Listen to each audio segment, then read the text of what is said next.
Karen Wang is a climate tech entrepreneur and the CEO of Climind, a platform for climate change information which offers data storage and analytics service tailored for climate challenges. Its goal is to help researchers and companies unleash the potential of climate data to facilitate decision-making. Karen is a UN Young Leader for the SDGs and was named to the Forbes 30 Under 30 list. Welcome to Net Zero, Karen. All right, so Karen, thanks so much for coming on. The first question is, what do you believe are the most effective ways businesses and governments can be encouraged to pursue sustainability? Well, thank you so much. Thanks, Vedaant. And then, first of all, it's a great pleasure to speak about our experience and also my work around the climate change field. What I have been observing about the first will be economic incentive. Government usually can offer different financial incentive to a company and adopt a more sustainable practice. So over the year, we've been hearing about carbon tax, for example, and also like subsidy. So how solar panel gets basically scaled and then to drive the cost down. Majority reason is the Chinese government has been giving the subsidy to this industry and encourage the thrive. And then second, I would say is regulation itself. So climate change or like sustainability itself is we call it negative externality.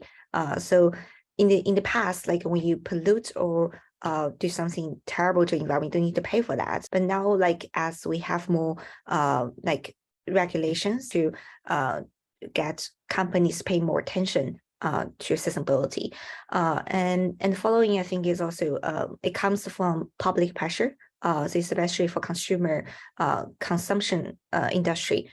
So consumer and advocacy groups can like the pressure business adopt a more sustainable practice. So that's a little bit of my I think observations. So a bit closer to home, how is your Climind platform assisting organizations that are trying to achieve sustainability right now?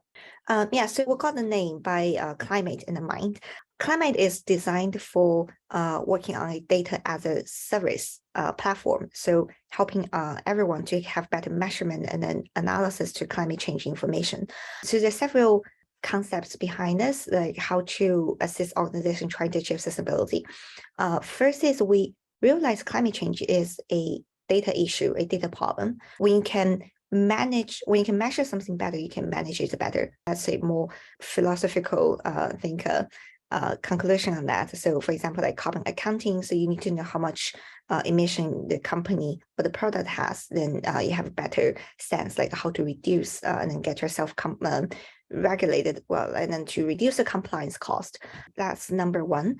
And the second is when we know what's the challenge, what's the issue are, and then comes to a solution. So today, like there are several ways when you need climate data. So for example, like for researchers might need climate data to get information about the specific topic they're working on. And then like government also need better climate data.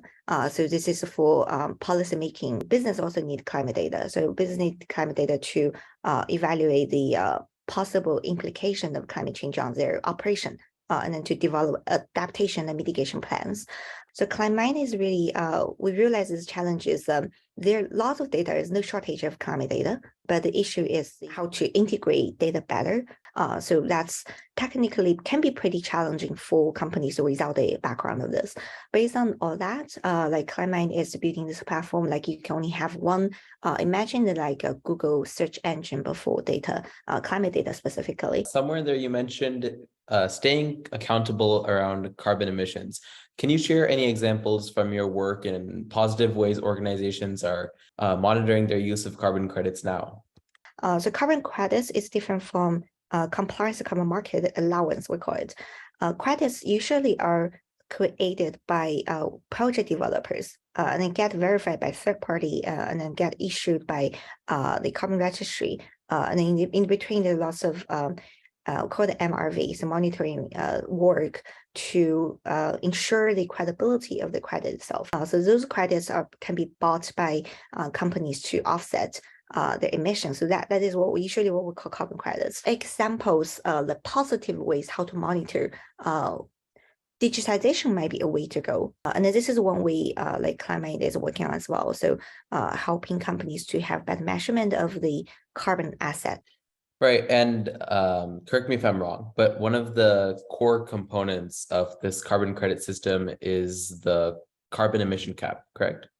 Yeah. So what effects do you think carbon emission caps are now having on the improvement of environment and global economies?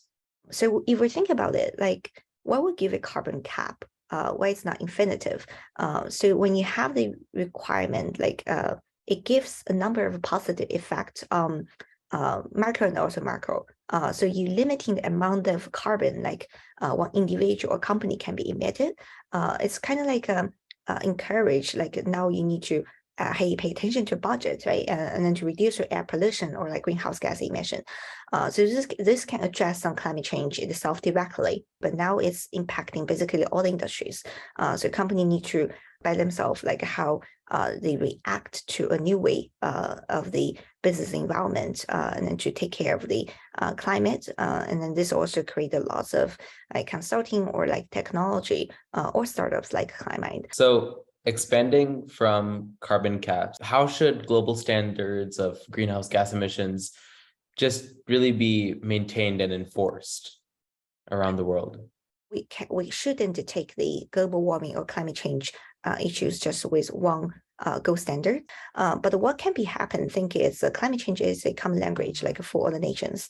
What you can see from the, for example, last year at the COP.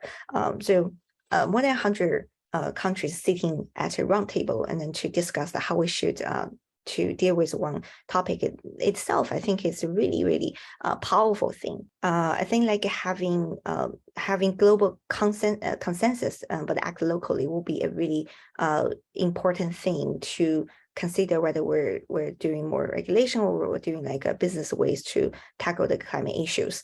I also believe like if you do climate solution in a way to encourage things like being better rather than punishing bad behavior. That's a easier way to I think guide people pursue a sustainable path. All right. Thank you. This interview was really, really insightful. And I think this new space of carbon credit markets has a lot of potential, and it'll be very interesting to see where it goes from here and its effect on both, the environment, but also global economy. So again, thanks so much for coming on. Thanks so much for your time. Thank you so much. Thank you very much to Karen Wang for sharing your time and perspectives today. They were truly enlightening. This is climate activist Vedaant. I add my voice to the voices of my net zero international youth peers to monitor the action of our world's leaders to achieve their net zero commitments. Together, we can achieve net zero.